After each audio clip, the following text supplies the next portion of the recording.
জানো বন্ধুরা, গত সোমবার আমাদের বাড়ির কাছে একটি মাঠের পাশ দিয়ে যাচ্ছিলাম। হঠাৎ চোখে পড়লো লজ্জাবতী গাছের নিচে তিনটি বিগ্রহ। তারপর কাছে গিয়ে দেখি এত সুন্দর দুটো সরস্বতী মায়ের বিগ্রহ এবং একটি গণেশ ঠাকুর।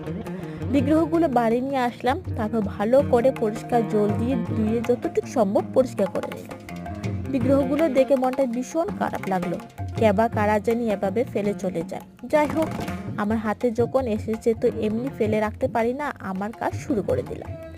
পরিষ্কার করে নেবার পর মায়ের অঙ্গরা করে মাকে নতুনভাবে সাজিয়ে তুললাম।